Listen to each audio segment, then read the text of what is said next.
Guys, I have launched a brand new wrestling YouTube channel. Don't worry, I'm not going anywhere on this channel, and I've just uploaded the first video kickstarting the project. It will be linked in the description. Go give it a watch and show some support for the new project that I'm doing.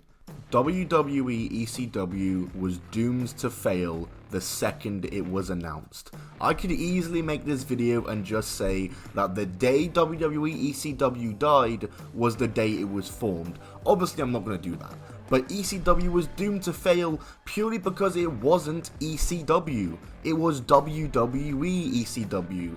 It wasn't the grunge, counterculture, hardcore, car crash wrestling company we once knew, but rather it was WWE ECW. What's going on, guys? It's Tom or Topton Wrestling, and today I'm going to be talking about the day WWE ECW died. The day where we could tell it just wasn't going to work, and that led to a downward spiral of unfortunate events. Before we do get into it though, make sure you subscribe with notifications on if you do enjoy the video. Only a small percentage of you watching this video are actually subscribed, so if you do enjoy the video, feel free to subscribe. It's free and you can always unsubscribe, but let's get into the video.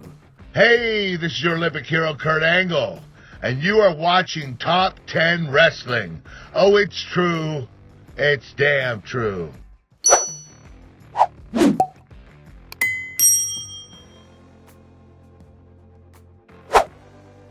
Extreme Championship Wrestling. We all knew it, we all loved it. A place home to extreme wrestling and the homes of many stars such as RVD, Sabu, Tommy Dreamer, Mike Awesome, Sandman, Rhino and more.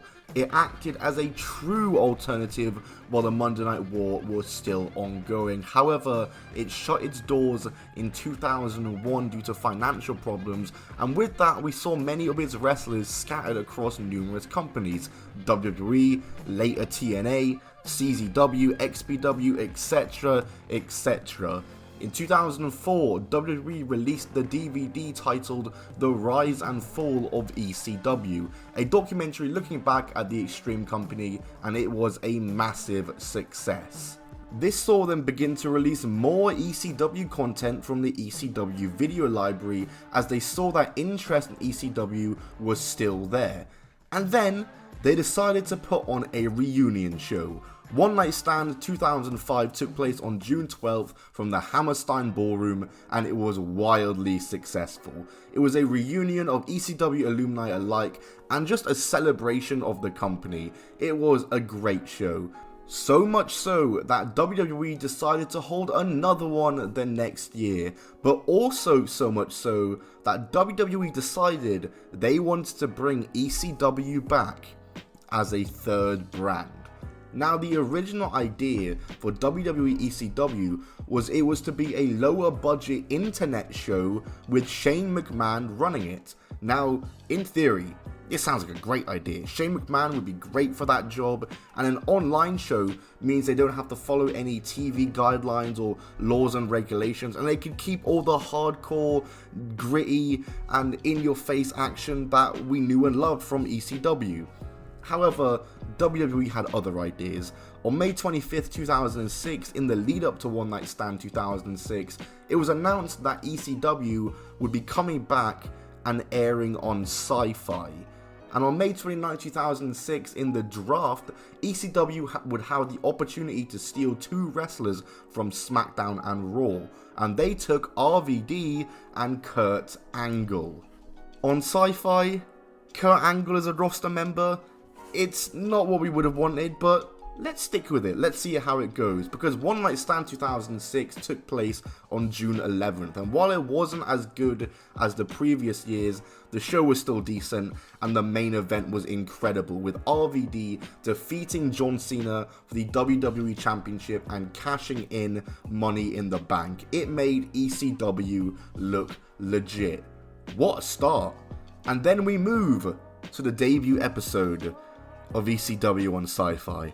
RVD is awarded the revived ECW Championship, making him the first man to be both WWE and ECW champion. Absolutely awesome stuff.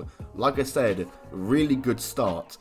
But this was about one of the only good moments of the show, because from there we had the Zombie, Kelly's expose, ECW original Just Incredible was squashed by Kurt Angle, and then the Extreme Battle Royal where Big Show eliminated every single ECW original in the match, bar Sabu, who did win the match, which was good at least. But my god, the worst part of the show was that this was just not ECW.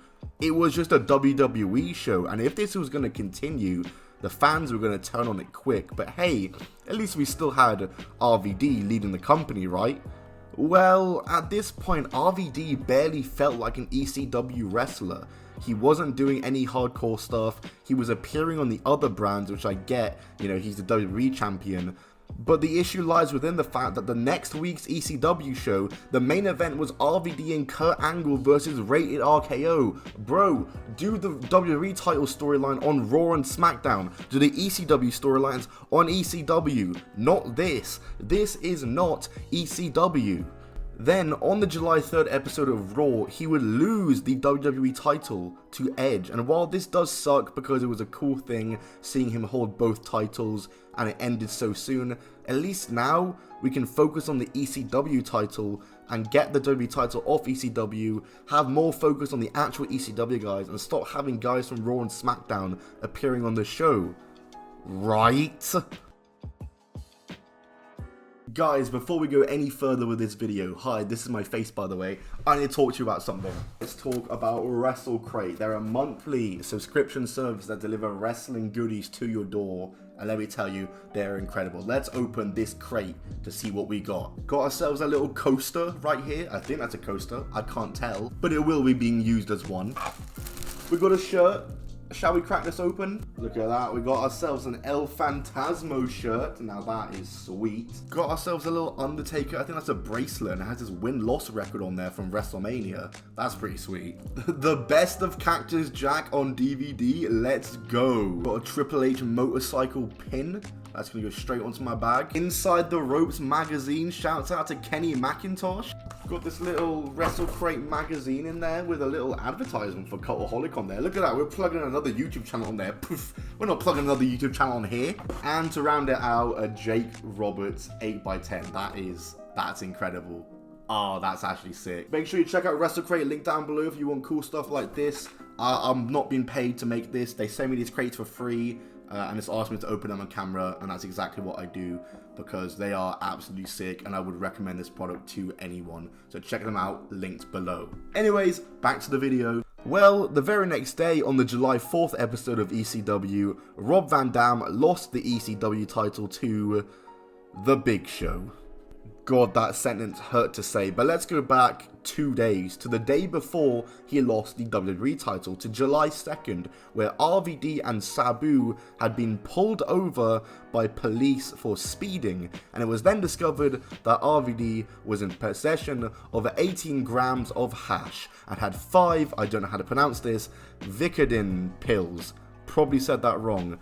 RVD and Sabu were both arrested, they were bailed, and we all know what happens from me. He lost the WWE title, he lost the ECW title, and then was suspended for 30 days. July 2nd, 2006 is the day that ECW died, or WWE ECW died.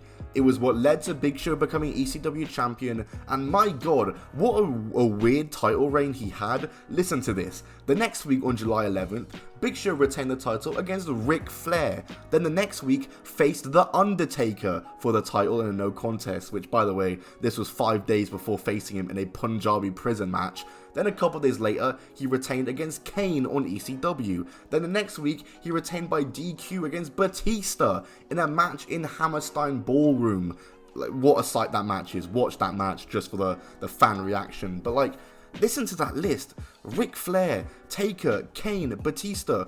1 week after the other. If this title was anything but the ECW title, this would be an incredible reign, but man, this was awful for ECW. There was no focus on the ECW guys. This is literally just a Raw or SmackDown reign going on right now. None of these guys are on the ECW roster. But at the end of the Batista match, Sabu came out to attack Show, and you should have heard the thunderous reaction he got, because that was what ECW should be. People like Sabu.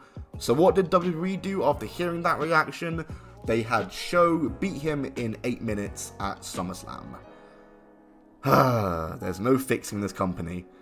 But while RVD losing the title to Big Show would mark a day that ECW began its downfall, it was actually the day that Big Show lost the ECW title that would be the final nail in the coffin for ECW.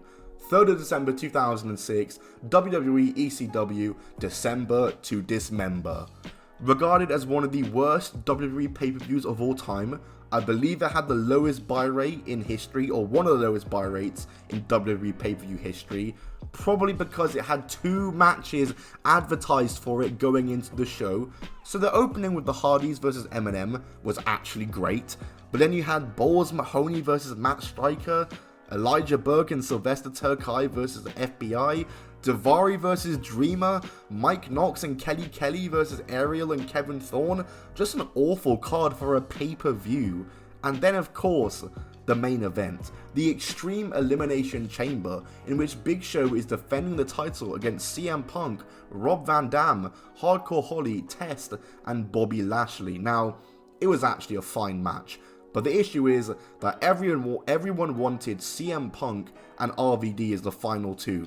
But instead we got Lashley versus Big Show as the final 2. And Lashley won. Which, as great as Lashley is now, nobody wanted this. And then from there, the ECW title was booked horrendously.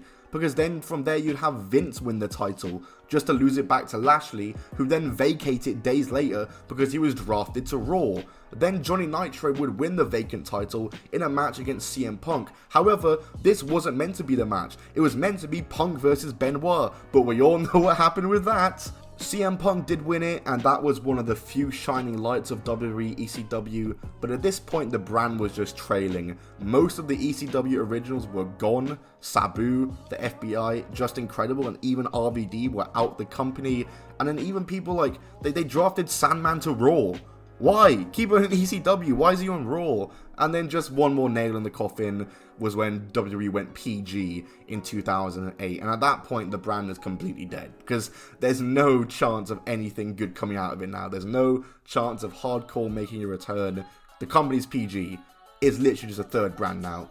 And now there was actually some good stuff from here though. There was Mark Henry, Matt Hardy, Tommy Dreamer, and Christian had fun reigns as the champions. And there was talent such as Shelton Benjamin, Sheamus, and Zack Ryder on the show. But the only issue was the show was called ECW, because take the name away, and the show was actually alright as a third brand, but they're branding it as ECW, and none of this at all was ECW. And then the final episode of WWE ECW in February 2010 was Tell All, when they had Christian, the man who had carried the brand as its champion since coming in, lose the title to Ezekiel Jackson. Yes, that's right, Ezekiel Jackson was the final ever ECW champion, not Christian, who had carried that title and carried that brand, who didn't even get that courtesy, not on ECW original like Dreamer or RVD or anyone. No, Ezekiel Jackson was the final champion. I like Ezekiel Jackson, but enough said. And just like that, in 12 minutes or less, I have discussed the day WWE ECW died and all the awful stuff that June or July 2nd, 2006 led to, because my god, what a shambles WWE ECW was. But I do thank you all for watching this video. If you did enjoy, like and subscribe with notifications on. Definitely check out my Twitter, Patreon, and my new second channel. Link in the description below to check all that out and the new video we just did. I'll see you all soon. Goodbye, and keep on rolling.